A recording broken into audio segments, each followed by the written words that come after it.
Relaxation is the way I would describe you. Just looking at your aura, the way that you're just enjoying this whole spectacle. But you tell me, because this has been billed, a day of reckoning, right? I think you're dead right. Yeah? I think relaxation is important. Not only like the fight on Saturday, and I think you got to save all your energy for the fight. And when you're relaxed and calm, it's there's no wasted energy. And I think it's important just to enjoy our fight week, enjoy what you do, enjoy the commitments, enjoy the training, and enjoy interaction with people. More than anything else, I know this doesn't always indicate everything when it comes to a boxing match, but the shape you're in, Joe.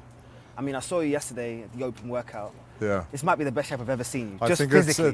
listen, it's the best shape I'm in for the longest time. It is the best shape I've been in. And that's why I took the shirt off, because I can see. I'll be working hard. We're working hard. So. The abs are something to be proud of, right? Listen, I never thought in my career I could get abs. I thought, my younger brother's got all the genetics for the abs, and I thought, I'm just the tall one. But it's coming through, and it's a good feeling. When you train hard and you look good and you feel good, the only thing left is to put on the best performance. I want to tuck into the relationship between you and Andy Lee, first of all, because anybody can see the leaps and bounds and the way that you've improved just as a fighter. But you tell me in terms of the psyche of a fighter. You tell me what that relationship, that close-knit thing has felt like for you. Now you go into the biggest fight of your career. I think it's very important. Like in the beginning, it was getting to know each other, and just finding that getting in sync. And in the beginning, it wasn't as easy. It's just like when you're dating someone, you're getting to know someone. You know what I mean? And, I like it. So a comparison. Okay. It's sort of like when you're dating someone, you have to, and then you get to know them, and you talk about family, and then you talk about boxing, and you're trying this and trying that. But I think at the moment, now that we're here, it's like over the years we've just become one and in sync. And I know what he wants out of me, and I know what he wants. Even he doesn't even have to say anything. Of course. He just like does this, and I'm like, okay, that's what he wants. So now, and I think it's very important as coach and fighter to be on that level. I want to ask you the boring questions first of all, because we need to get those ones out of the way. So training camp. Training camp. How was it? Talk to me through. I love that. See how easy that was? That was, training camp was a short camp, like everyone else. Because everyone's going to give me the typical answers of camp was perfect, it went as well as it could be, but there's something different about your aura this time round. So I want you to give me the insights. What was so special about this camp? We started off in Ireland, right? 3 weeks where Andy and I just did everything we needed to do. I got George Lockhart on board, nutrition, strength conditioning. And when you go into every session and there's no niggles and there's no pain and just everything just runs real smooth. And eating the best of food. You like it? Got massages every day whenever I needed it. Just like camp life is like, it's like a training holiday. No, honestly, it's living a good life and the best life. Being a parent is a lot harder. I can imagine. So I had 3 weeks in Ireland, then I moved over to Morecambe, England, where we did training with Tyson. Yeah. Made himself available to give us some pointers, help us out, sparring.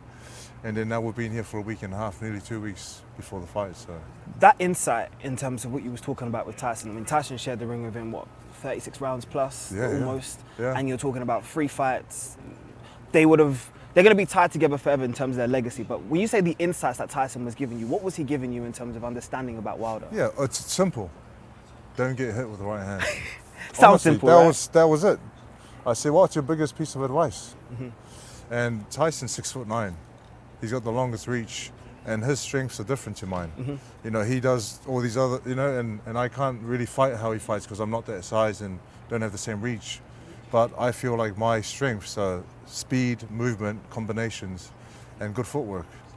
I'm not saying they don't have good footwork. Of course. I'm just saying that's what I feel like my strengths are.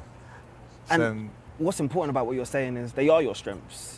And another thing that's been your strength this year has been the activity you've had. 4 fights this year, Jay. 4 fights this year. 4 fights. Listen, like win. That's like going back to the old school when fighters wanted to be as active as possible. I feel like busy being as active is possible. the best thing ever. Like when you have time off, I feel like that ring rust is a real thing. And we'll soon tell if Wilder has the same thing that everyone has, ring rust. I mean, he's only had 1 round in almost 2 years. I know. And you're talking about you've had 4 fights, different type of fighters you have to prepare for, feel like different environments. Even though he's been a champion for a long time, and even though he's very experienced in being in boxing for a long time, I still think inactivity does cause issues in a fighter. So what are the differences that you're going to turn around and see? What are we going to see about Joe Parker in the opening rounds that's going to shock the world or cause a surprise? Maybe not to everybody else, but for yourself, what are you going to act? I'm honestly very confident in myself, and I'm confident in this fight. And like you said, the activity that I've had has given me great momentum going into this. I've had great sparring, great camp, and going into this fight, not quite sure. There's a lot of things in my mind, like picturing how the fight's going to go. Yeah. Like I'm going to put it on him, and then he's going to have a bit of success. Then we'll be moving around, and then I'm going to catch him. You know what I've loved about some of the best heavyweights of all time? If you think about some of the ones that's been important, Larry Holmes is one that immediately comes to mind. It hasn't always been the title fights that's been the legacy fights for them, the career-defining fights. It's sometimes been the fights where people have turned around and questioned whether or not they could get back to the big time, and then they have stamped themselves in terms of their authority. Do you see that being one of these legacy fights? I feel like that's the perfect explanation of what this is. That's I like you've that. been thinking. I have been. I've really been looking. It doesn't into your have career. to be a title fight, like you said, to be an amazing fight. But I just love. I love to challenge myself, and I love this challenge, and I love that Wilder, being the most dangerous fighter and the most dangerous puncher in the heavyweight division. I love that I'm challenging him, and I'm challenging that, and I'm up for it. Do you think timing is perfect as well? When I say that, I mean you've been a world champion. So is Deontay Wilder. I've heard him talk already this week about how no one wanted to give him a unification when he was the WBC champion. Yeah. That's technically an unconscious shot towards yourself. It is a shot, but then again, like imagine getting paid that much to fight the unification, getting paid that much. What would you do? It's a no-brainer, really. I think it's a no-brainer. So where do you turn around and see the wins and losses? I mean, we can turn around and highlight it now, and this isn't me to turn around and talk about your game plan. But I want to know what the psyche is, because it's been very respectful between you two in the build-up. But what are you seeing? What are you seeing that's going to give you the advantage? It's not about what he's doing, and it's not about his approach, and it's not about anything that he's showing in the gym or in the ring or whatever. It's how I approach the fight, and the confidence that I have in myself, and then what I want to do. Because if I'm worried about him, then I'm not worried about me. I want to worry about what I want to do. And if I can follow the plan and stay calm and stay relaxed, be deliberate, confident, smash his face and catch him clean, then I can get him out of there. Joe, I'm telling you, there's something very different about your energy. This isn't the first time me and Joe have sat down. And this is the first time that I would say, you've always been respectful. You've always been confident in your ability. But there's a different aura that's coming from you. Do you feel like now, 31 years old, you now entering your prime? Are you now understanding who you are and where you want to do in this division? So I've been in boxing for a long time. I feel, 10, 11 years. And I feel like now that I got this team that I feel is giving me everything I need, I'm entering my prime. And I've said it before, but Andy did mention like this week, it's written in the stars, It's written in the stars and it's time. This is also one of the only times I've ever seen you. You've brought everybody with you. I've seen family, friends. You already know that your management team's going to have an entourage in its own. But is that a sign of confidence for how confident you feel in terms of that celebration, hopefully, when it's all said and done on Saturday night? Listen, I know there's a job to do, and I know what I can do. And I can already, listen, I'm picturing being after the fight, like, yes, winning, and come back to the hotel, celebrating a few burgers and chips. And just, I got the team here, but the people that I need here, my brother, cousin, strength conditioning trainer, Andy Lee, just the people that I need, and the people who keep me relaxed and calm, and also the ones who are going to be there 100% cheering and back me to the end. Jay, I only have two more questions for you, because I can imagine in fight week, your mind is somewhere else naturally. Is this your chance to turn around and announce yourself? We're looking at the stat card that this is, right? Yeah. Every heavyweight that wants to turn around and say they're a serious player is pretty much here in Saudi. Is this your chance to turn around and announce yourself as Joseph Parker back into that scene and remind everybody who you are?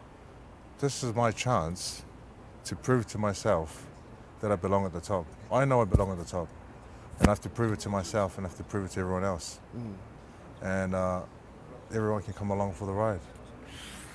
Jeez, you helped me out with the last question. So Joe, when it's all said and done, and I come into your changing room 12 o'clock or whatever else in Saudi time on Saturday night, what's the energy going to be like, and what's the statement going to be to the rest of the world? There's going to be music playing.